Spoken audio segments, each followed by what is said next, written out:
Hey guys, this is Rudy coming at you live from Palm Beach in Florida. It is May Day. It is May the 1st, 2023. Wow, can you believe it?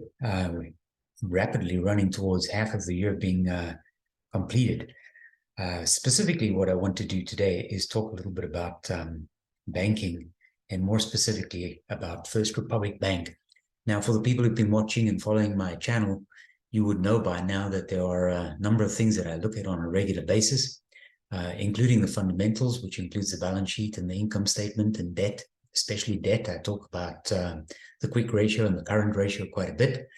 But what I want to do today is kind of just very briefly go through First Republic Bank and sort of view it from the point of view of saying, is this an investable asset or not?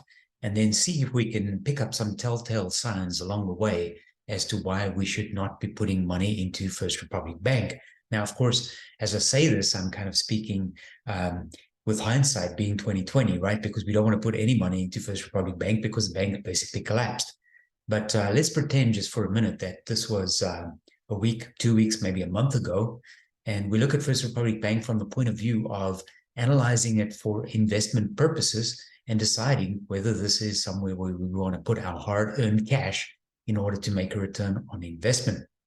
Now, some of the information is going to be current and some of the information is going to be just a few days old, but not much, right? So let's take a look at First Republic Bank today.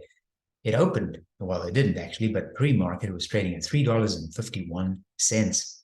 Now I'm going to show you a little bit more information about First Republic in just a minute, and we'll talk about its demise in a little bit more detail as well. But look at this. The year range, the 1 year range, $171 down to $3. Now, if you look at the PE ratio, less than 0.5, and the dividend yield, 30%, that is crazy, right? Now, many times, especially if you've watched some of the videos that I've shared with you as it relates to some of our oil stock favorites, including something, let's say, like Petrobras or, ECPBR, one of those stocks, and you can frequently hear me say that this is one of the cheapest stocks that you can buy. It's got a low PE ratio. It's got a very high dividend, but sometimes the PE ratio, the price earnings ratio, is good, in other words, very low for all the wrong reasons. Now, that's why it's so important for us to do our due diligence. So the first thing that you can do from an investor point of view is stay up to date with the news. Now, this is not very old. So a week ago, if you read this news, you probably would have not wanted to invest in First Republic Bank, but maybe you were already in it. And at that point in time, you say, should I get out or should I stay in? I'm not sure. What do the smart people say? What do the smart people know that I don't know? We'll talk about that too in just a second, but watch the news as it relates to any stock that you hold. You can always log into your portfolio, click on any particular equity that you hold in your portfolio, and usually, depending on your brokerage firm, will give some news updates as it relates to that particular portfolio. But when you see a news headline that says First Republic clients pulled $100 billion of deposits during the banking panic. Now, the problem with this is, firstly, as I said, the report is just a week old, but the news already dates back to the previous quarter when we saw the collapse of Signature Bank and Silicon Valley Bank, right? So it says customers of First Republic Bank pulled more than $100 billion in deposits out of the bank during last month's crisis. So now the news is already like a week old in terms of the news headline and more than a month old in terms of what actually happened. San Francisco-based First Republic Bank said on Monday it was only after a group of large banks stepped in to save it by depositing $30 billion in uninsured deposits, which means those large banks who stepped in to save it by depositing $30 billion in uninsured deposits have pretty much lost their money too. Usually, when I analyze a stock, I show you a snapshot of the stock, and it kind of looks like this. This is taken from my TD Ameritrade account. And here you can see you could buy, in theory, First Republic Bank at about $3.50. The 52-week range gives you an indication that you probably should not be getting into the stock because something looks like it's fundamentally wrong. And we want to be fundamentalists when we review our investments. $2.99, 52-week low, 171. You hear me say frequently, it's sitting sort of just left of center or just right of center in its 52-week range, or otherwise I might say it's sitting right at the top of its 52-week range. You might want to buy it when it pulls back a little bit or whatever. This one's sitting right on the far left at the bottom of its 52-week range. Something is wrong, and as investors, we need to find out what that is. The PE ratio doesn't tell us much. It just tells us the stock is cheap. The price, the stock price, $3.51 compared to its earnings, only 0.5, right? So that's pretty good. Here's another indicator right at the bottom, short interest, 30%, but that's short interest of the float as a percentage as of April 14th, right? So once again, I'm kind of like 2 weeks out of date because I took the screenshot today, and the short interest 2 weeks ago, more than 2 weeks ago, was 30%, right? But these are indicators that you look for when you do your deeper dive, as you should. How about the smart people? So what do they say? So just a few days ago, on April the 30th, and today is May the 1st, which means April the 30th was yesterday, the street, everybody's favorite analyst, said hold, gave it a C rating, right? Look at the stock performance. So 3 years, negative 61%, the price change percentage, so it's not like something just happened to First Republic Bank last week, last month, last quarter, or whatever. This is a fundamental systemic problem in this particular stock. CFRA, April 29th, just a couple of days ago, hold, right? Institutional ownership, 94%. That's actually not so much of a red flag, but it could be a red flag. Institutions don't move very fast. As a general rule, pension funds and large insurance companies, they don't get into a stock and get out of it very quickly because these guys are not day trading or swing trading or whatever. They buy a stock and pretty much just hold it at least for a year or so. 12-month target price from the analyst CFRA. Incidentally, CFRA announced today that they had stopped coverage on First Republic Bank. Well, it was kind of stating the obvious because First Republic Bank arguably no longer exists. Tip ranks, I always go to tip ranks, right? You guys, if you've watched my videos before, you'll know I always go to tip ranks just to kind of see what the analysts say. So based on 15 sell-side analysts who offered a 12-month price target in the last 3 months, the lowest price, $8, the highest price, $150, with an average of 56 bucks. 2 of the analysts said buy it. 11 of the analysts said hold it. And only 2 of them said sell it. In fact, Susan Roth, who is a 4.5-star analyst with Credit Suisse, just 7 days ago said her price target was $11, and she maintained her hold on First Republic Bank. Now, I don't want to be too critical here, but I always joke and say analysts, right? So the thing with analysts are when things change, like they did, for instance, in the past couple of days or today, they simply change their predictions, right? So do not attach too much value to what the analyst say, but for sure, do look at what they say, because not everything that they say is necessarily fake news. What about the hedge funds? These guys are smart, right? So in the previous quarter, at the end of December 2022, hedge funds purchased 10.5 million shares of First Republic Bank. And remember, at that point in time, First Republic Bank was trading at well over $100 per share. So you can actually see the share price over here.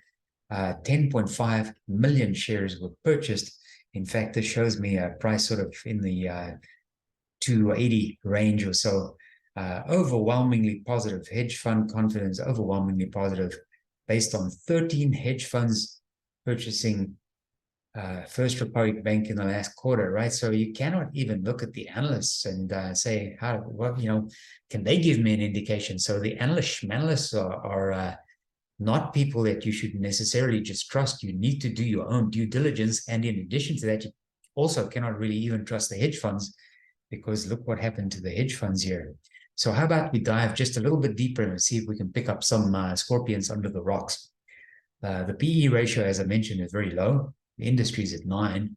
So the industry is actually trading quite cheap, the financial services industry as a sector, because the S&P 500 is currently running at around 15 or so. So a 9 PE is not too bad at all. For the most recent quarter, price to book kind of just fell apart here, right? But the industry itself is only at 1.17. right? So First Republic Bank seems to be trading at a discount with a PE value of 0.47, one of the lowest in the bank's industry. But now we're learning why, right?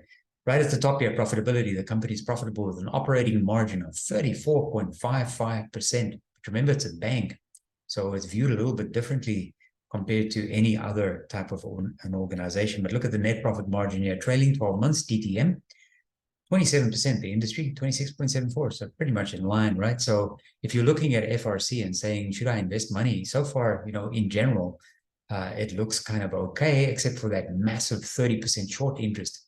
Annual dividend, of course, this is ridiculous now because they were paying a dividend of $1 when the stock was trading at $200. So when you express it as a percentage, it's currently yielding, 30% on a $3 stock. So that's just completely ridiculous.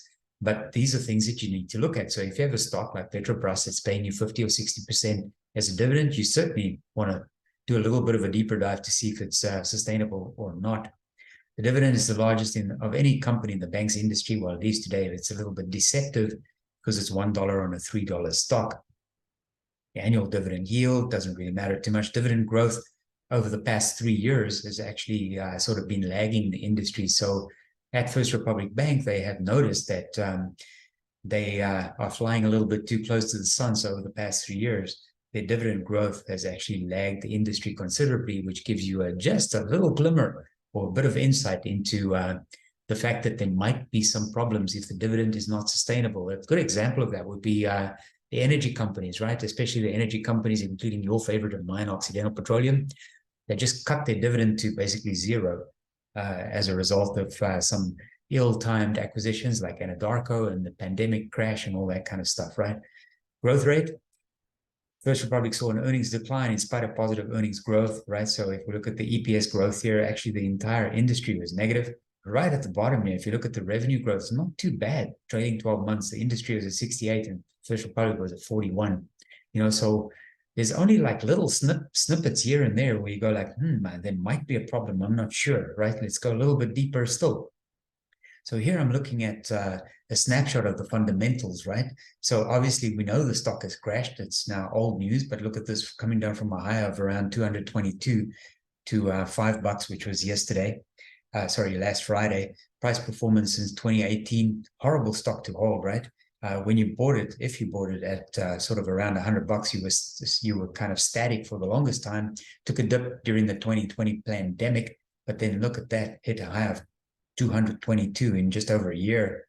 So if you bought it, 5 years ago, you were probably okay when it was trading at $200. But whoops, if you didn't get out, then you were in trouble. I mentioned the float and the institutional holdings, about 92%. These people don't move too fast. But the short interest here for sure is a red flag, right? So what you have is of the 186 million shares outstanding, 30% is held short as of April 2023. Now, if we look at the financials, the balance sheet looks okay. I'm just looking at a snapshot here. I'm not diving too deep. The income statement looks okay. Everything is fine. The cash flow statement doesn't. So now I have another red flag here. Total cash from operations just fallen off a cliff. But more importantly, just below that, insider trading. During the most recent quarter, 2,000 shares were bought. These are insiders, right? People designated by the SEC, the Securities and Exchange Commission, as people who are knowledgeable as to the inner workings of the company. They're called insiders. 2,000 shares were bought by insiders. This might be something as simple as somebody purchasing stock options, right? Because they have been available for vesting. So 2,000 shares, not a lot of shares, but insiders sold 110,000 shares during the previous quarter. So now you have a few red flags already because you have short interest of 30%. You have insiders dumping the stock hand over fist. So now you know something is wrong. And I've just shown you the cash flow has fallen off a cliff. So this does not look good at all.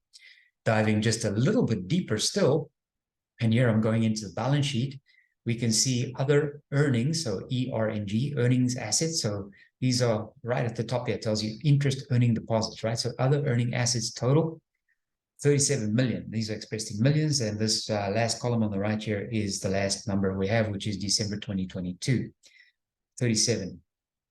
And below that, liabilities. Liabilities for them would be deposits. So in other words, client deposits. So if there's a bank run, People could say, I want my 176 back, but we only have 37 on hand. How can a bank be in that kind of a situation?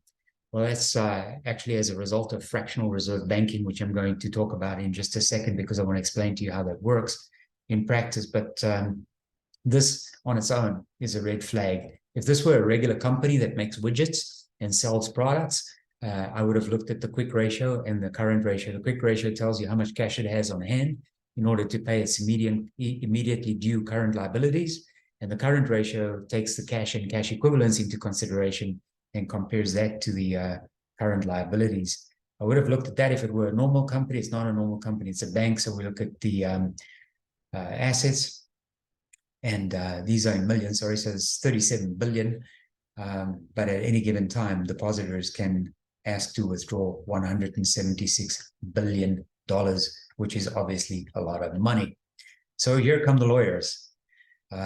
Doesn't matter the legal name, securities fraud class action filed, another one. There are several of these. If you open First Republic Bank News today, you'll find several of these law firms have now launched class action lawsuits in order to protect investors. What happens in practice in this particular instance is some common stockholders might get a few pennies to the dollar, and some preferred shareholders might get a few pennies too. It might be a little more than common stockholders, but at the end of the day, no one gets much out of it, except for the lawyers who make a lot of money.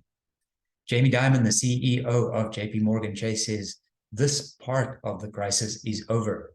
He didn't specify exactly which part of the crisis is over, because the banking contagion may have legs. We are not sure yet, and we don't know for sure because we also don't know what the Federal Reserve is going to do next. My prediction is that they might raise the base with another 25 basis points one more time, and then they'll start cutting rates, but we'll have to see what happens in that regard. News headlines: stocks edge up after JP Morgan Chase takes over First Republic. The Federal Depository Insurance Corporation proposes an overhaul of deposit insurance rules. Oh, really? Now? Really? Analyst: First Republic stock investors face a wipeout. What exactly does it look like? So JP Morgan purchased First Republic Bank in the latest fallout from the collapse of Silicon Valley Bank. Remember, Silicon Valley Bank was not the first one. Signature Bank was the first one.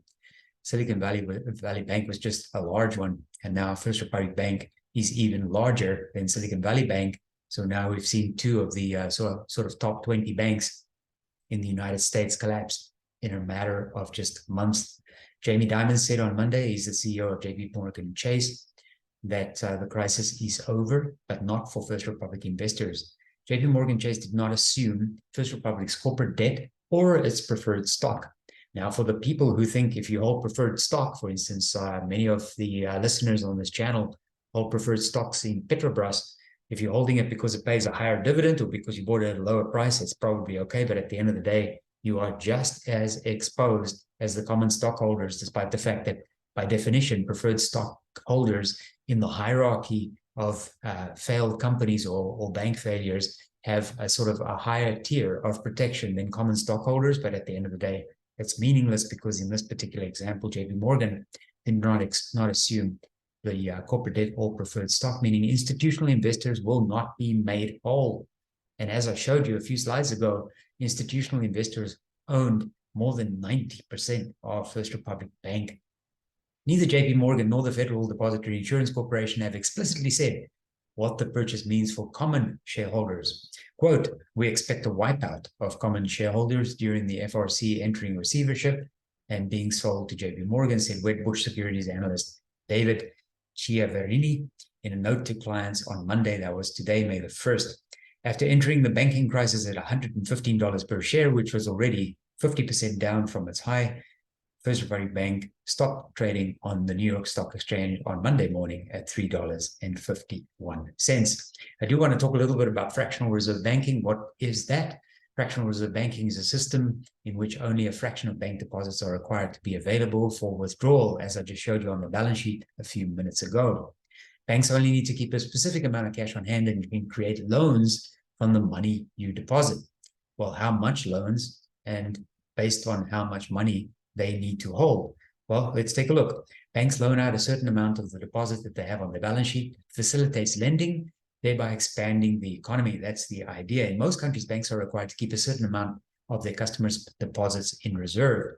Usually it's a nominal amount, like 5% or 10% or so. So if you deposit $1,000 with the bank is only obligated to keep, for example, let's say it's 10%. So you deposit $1,000, they need to keep $100, and they can lend out $900 and rinse and repeat, because with that $900 loan, once they sell it, they once again only have to keep $90, and they can lend out the balance once again, which is probably the best legalized Ponzi scheme outside of Social Security. Banks with a low fractional reserve are vulnerable to bank runs. Well, I showed you that sort of on the balance sheet a minute ago. On March 26, 2020, the Fed reduced reserve requirements for all depository institutions to 0. Instead, banks are now paid a specific interest rate on their reserve balance to encourage holding reserves. Of course, nothing prohibits them from not holding reserves. It's just a suggestion. And like with most laws, the intent is good, but it doesn't work in practice. So I'm going to wrap it up with this, just to explain this sort of in picture form, what actually happens here. So here's the little guy who looks like a bank robber. Actually, the bank is the robber in this example. But you and me, little guy in the street, deposits $100 in the bank. The bank can reserve and loan. So of the $100, it needs to hold back $10, for example. So 10% or whatever the appropriate reserve ratio is of the initial deposit needs to be kept in the bank.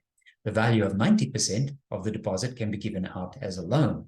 This value is made up by credit notes created by the bank, which could be mortgages, it could be a car loan, it could be credit cards, it could be a whole variety of different notes that they are using to work with your $900 that they are not obligated to keep. The $90 is borrowed by people who have mortgages and car loans and student loans and things like that, and deposited into another bank account because someone else has borrowed the money. So we are just creating a computer-generated entry in someone else's bank account, and they now have $90. And from that $90, the bank can now once again keep $9 because they're obligated to under the fractional reserve system, and then issue $81 in new loans. So the system just keeps rolling and rolling and rolling. And at the end of the day, the bank will generate tens of thousands of dollars in debt on your original $100 that you invested. So this is almost like the mathematical equation of a pendulum never stops, right? So for as long as there's like a little bit of cash that is being deposited, lots and lots and lots of cash can be lent out to unsuspecting and needy borrowers who are then required to pay back the bank. And by the way, if you do pay back the bank, and let's say the bank gave you $900 as a loan for whatever, then the bank, of course, only has to keep $90 of the $900, and they can lend out the $810 again. But if you, the initial borrower of the $900, pays back the bank, then the bank has just received $900 as a deposit again. So you can just rinse and repeat and keep going and going and going. Now, if you or I in our business ran a fractional reserve type system, we would probably, at least be charged and found legally liable of running some kind of a Ponzi scheme or something like that. So they'll throw the book at us. But if the government does it, much like the example of if you or I print some money, we'll probably go to jail. But if the government prints some money, they get a pat on the back for boosting the economy. So guys, that's the collapse of First Republic Bank sort of in a nutshell. What to look out for if you're an investor. Of course, you can do a much deeper dive than what I've done here. I've just given you sort of a high-level overview of things that you can do as an investor. Look for the red flags, right? Are the insiders selling the stock? Because if the insiders are selling the stock, maybe you don't want to be buying the stock. Is the short percentage ridiculous? Does the company, it doesn't have to be a bank, right? So does the company that has, $100 million in debt that is due as a current liability, in other words, they have to pay it within the next 30 days or so, only have $10 million in the bank, but they owe $100 million within the next 30 days. Where's it going to come from? They might have inventory on hand, or they might have, accounts receivable that are due to them, which is going to raise that cash. So you need to look at all these things and say to yourself, like, is this where I am going to park my hard-earned cash or not?